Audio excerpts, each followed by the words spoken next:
Welcome to Happy Tummy with Annalie. Hello mga ka-Happy Tummy! In this video, magluluto tayo ng bihon. So ito yung mga ingredients natin. Pork na marinated na, bihon, cabbage, carrot, bell pepper, red onions, garlic, at ang ating spring onions, mga ka-Happy Tummy. So, yung taba ng ating pork, mga ka-Happy Tummy, ay inuna na natin, pinalabas natin yung natural na oil niya, mga ka-Happy Tummy. Tapos dito na natin igisa ang ating mga garlic at ang ating red onions. So, again mga ka-Happy Tummy, ang ginamit natin ay ang oil lang na lumabas sa taba ng ating pork.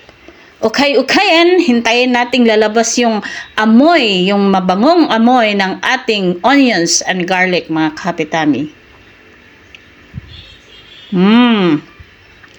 Try nyo tong style na to, mga ka-Happy Tummy. Anyway, may iba-iba tayong paraan to cook bihon. So, ito yung style ni Annalie. Mabango na siya, mga ka-Happy Tummy. Naamoy ko na. Andito na siya, ang aroma ng ating onions and garlic. Wow.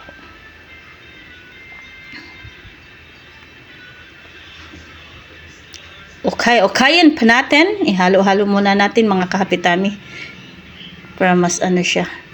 And this time, i-add na natin yung marinated pork, mga ka-Happy Tummy. By the way, nilagyan ko lang yan ng soy sauce, suka or yung vinegar natin, at saka konting So, yan lang ginamit ko to marinate our pork, mga ka-Happy Tummy.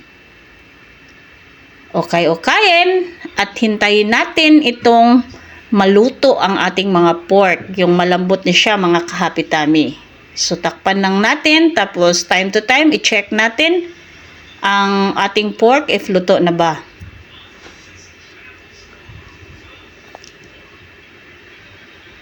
Ayan. So, nag-check tayo, mga ka-Happy Tummy. Pag ganyan ang hitsura ng ating pork, try nating tikman kung luto na ba siya. Tapos, kung di pa siya malambot, mga ka-Happy Tummy, mag-add lang tayo ng water. Hintayin nating maging malambot ang ating mga pork, saka tayo mag-add sa ibang mga ingredients. So, ganyan lang gawin natin, mga ka-Happy Tummy.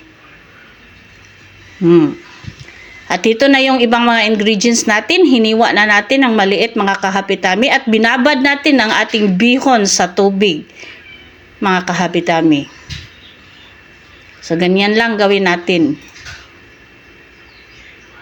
And this time, i-add na natin ang ating mga carrots. Sa puntong ito, mga ka-Happy Tummy, pwede na tayong mag-finalize sa ating timpla. So, kayo na bahala kung ano ang i-add niyo. Sa akin, yung tuyo, yun lang ang nagpapasarap sa bihon ko sa puntong ito. So, ito na siya, mga ka-Happy Tummy. I-add na din natin ang ating mga cabbage.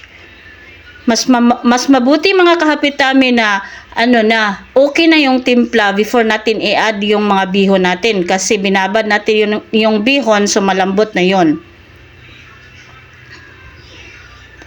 So, ito na siya, mga ka-Happy Tummy. Masarap na ito. Okay na ang timpla nito, mga ka-Happy Tummy.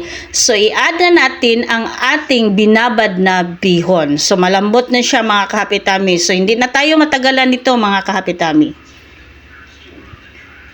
So, i-mix lang natin ng mabuti, mga ka-Happy Tummy, yung bihon at yung mga ibang ingredients natin. So, dapat i-mix lang. Tapos, kung matabang pa, para sa akin, nag-add ako ng kunting soy sauce kasi matabang pa siya, mga ka-Happy Tummy.